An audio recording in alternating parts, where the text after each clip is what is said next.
All right, topping our news, education officials are scrambling to come up with ideas for dealing with COVID learning loss, which has been an ongoing challenge during the pandemic. 23 ABC's Kristin Vartan joining us live from the Superintendent of Schools office this morning with some tips for parents on how to alleviate this loss in learning. Kristin? Yeah, Mike, learning loss can happen at any given time when a child leaves a formal class setting. And an education expert says since students have been out of a formal class setting for such a long time now, it's to be expected. But that doesn't mean that all is lost. The concepts that we learn at school, it's not like riding a bike. Dr. Joseph Atman, the executive director of Middle Tree, a nonprofit education center, is talking about learning loss. This is when a student is unable to retain information learned in school and can happen at any time.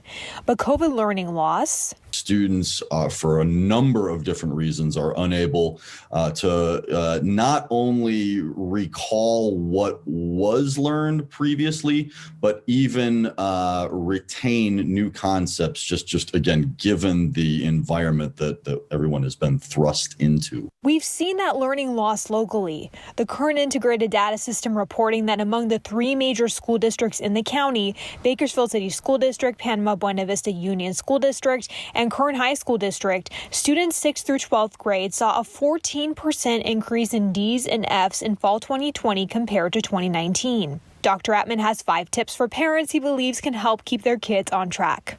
Number 1, bring concepts to life. Have them see the math problem within something that you're doing in and around the house or in the kitchen. If you can bring things out of that theoretical realm, out of that conceptual realm, and into reality, into actuality, that goes a long way. What else he says can bring students out of the theoretical realm? Playing games. Paramount for brain development. And this can be anything: board games, puzzles, word searches, scavenger hunts. All of these things can actually circle back and be applied to a classroom setting. And speaking of settings, Dr. Atman recommends creating a schedule and routine for students at home. It lets students know that, okay, this is, again, what's expected of me.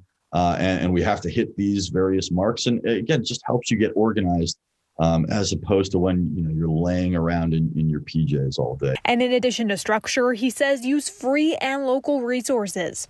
Libraries, community centers, and online resources like Khan Academy and Free Rice.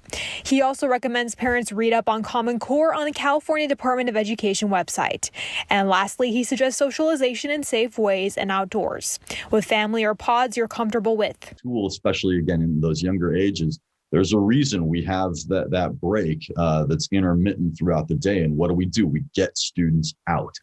We let them run it off a little bit.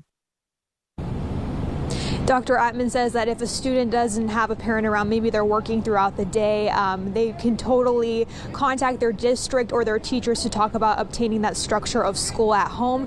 At the Kern County Superintendent of Schools office, Kristin Vartan, 23 ABC News, connecting you.